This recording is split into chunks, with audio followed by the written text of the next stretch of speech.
यह लड़की 16 साल की थी जब उसे बेरहमी से प्रताड़ित किया गया और उसकी हत्या कर दी गई।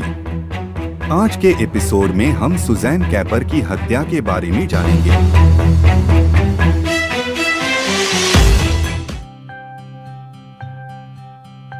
सुजैन कैपर का जन्म 1976 में इंग्लैंड में हुआ था। वह अपने जैविक पिता को कभी नहीं जानती थीं क्योंकि सुजैन के जन्म से पहले ही वह बाहर चले गए थे और उनकी मां एलिजाबेथ डनबर ने जॉन कैपर नाम के एक आदमी से शादी कर ली थी। उनकी एक बहन थी जिसका नाम मिशेल और एक भाई था जिसका नाम भी जॉन था। मिशेल सुजैन के काफी करीब थी। 1990 में जब सुजैन 14 वर्ष की थीं, तब उनके माता पिता का तलाक हो गया और उन्होंने सिस्टम में रहकर अपना समय बिताया। सुजैन एक बहुत ही मासूम लड़की थी जिसके बारे में कहा जाता है कि वह बस यही चाहती थी कि कोई उससे प्यार करे।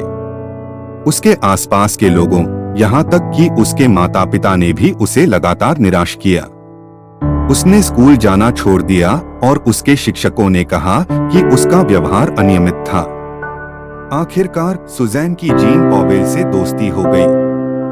जीन 26 साल की 3 बच्चों की मां थी जो सुजैन के घर से लगभग 7 मिनट की पैदल दूरी पर है।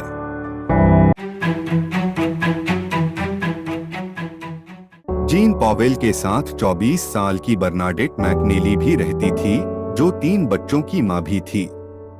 इसे नशीली दवाएं प्राप्त करने और चोरी की कारों और उनके हिस्सों को बदलने के स्थान के रूप में जाना जाता था। दोनों महिलाएं नशीली दवाओं का कारोबार करती थीं और उनके पड़ोसियों के साथ बहुत खराब संबंध थे। एक बार उन्होंने पड़ोसी के कपड़े में आग लगा दी थी। ग्लिन पॉवेल 29 वर्ष जीन के पूर्व पति थे, लेकिन वे मिलनसार बने रहे और एंथोनी डडसन जो बर्नाडेट मैकनेली का 16 वर्षीय प्रेमी था।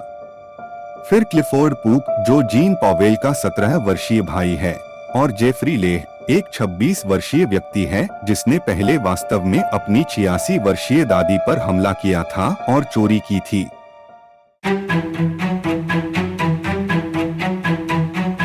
यातना और हत्या का भयानक चक्र जिसके कारण सुजैन को अपनी जान गंवानी पड़ी, दिसंबर 1992 की शुरुआत में शुरू हुआ जब पॉवेल और मैकनेली ने पास के बेवले वॉक में, जहां वह रह रही थी, उसके सौतेले पिता जॉन कैपर के घर पर फोन किया और उसे वापस लैंगवर्थी रोड स्थित अपने घर ले गए।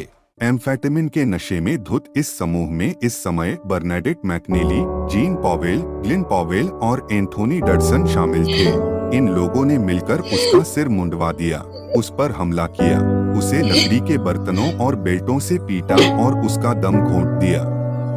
उसे एक प्लास्टिक बैग के साथ उस रात उन्होंने उसे एक अलमारी में बंद कर दिया। कैपर रात भर चिल्लाती रही।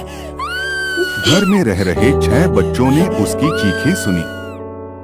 अगले दिन सुजैन कैपर के दोस्त उसे मैकनेली के पूर्व घर में ले गए, जहां किशोरी की चीख सुनने के लिए कोई बच्चा मौजूद नहीं था। उन्होंने उसे रस्सी, इलेक्ट्रिक फ्लेक्स, बेल्ट और एक चेन के साथ एक बिस्तर के फ्रेम से बांध दिया, खुद को एम्फेटामिन का इंजेक्शन लगाया और दिन भर की अपनी घिनौनी यातना शुरू कर दी। इस दौरान मैकनेली ने इतने एम्फेटामिन इंजेक्ट किए कि वह चाइल्ड्स प्ले के चरित्र के बाद खुद को चकी कहने लगी। घर के दौरे के दौरान क्लिफोर्ड पूक और जेफरी लेग ने भी लड़की की यातना में भाग लिया। उसे संकेंद्रित कीटाणुनाशकों से नहलाया गया, जिससे उसकी त्वचा जल गई। उसका शरीर सिगरेट से जलने के निशान से ढका हुआ था। एक समय में अपनी मृत्यु से कुछ ही घंटे पहले बर्नाडेट मैकनेली ने कैपर को एम्फेटामिन का इंजेक्शन लगाया। सुजैन कैपर के अत्याचारियों ने उसके सामने के 2 दांत काट दिए ताकि उसके शरीर को पहचानना अधिक कठिन हो जाए। उन्होंने उसे मारने का फैसला किया था। उसे ले द्वारा चुराई गई कार की डिक्की में लादकर वे कैपर को 13 मील दूर स्टॉकपोर्ट के पास एक जंगली इलाके में ले गए। लेकिन सुजैन कैपर अभी मरी नहीं थी।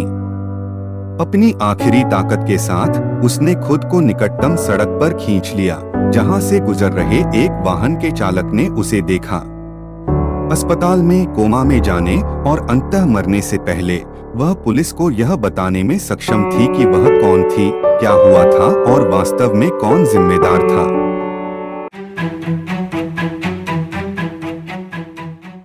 नवंबर 1993 में एक मुकदमे के बाद जीन पॉवेल, अब गिलेस्पी, जो हत्या के समय 26 वर्ष के थे, बर्नाडेट मैकनेली 24, ग्लिन पॉवेल 29 और एंथोनी डरसन 16 सभी को हत्या का दोषी पाया गया। गिलेस्पी, मैकनीली और पॉवेल को कम से कम 25 साल की आजीवन कारावास की सजा सुनाई गई। डरसन को न्यूनतम 18 साल की सजा दी गई, जिसे बाद में घटाकर 16 साल कर दिया गया। क्लिफोर्ड पूक, जीन के भाई, और जेफरी ले ने झूठे कारावास का दोषी ठहराया और उन्हें क्रमशः 15 और 12 साल की सजा दी गई।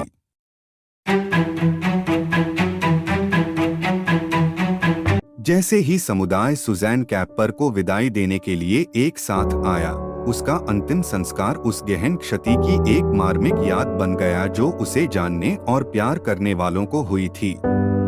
जब परिवार, दोस्त और समुदाय के सदस्य उनके अंतिम दर्शन के लिए एकत्र हुए तो मातमी माहौल छा गया।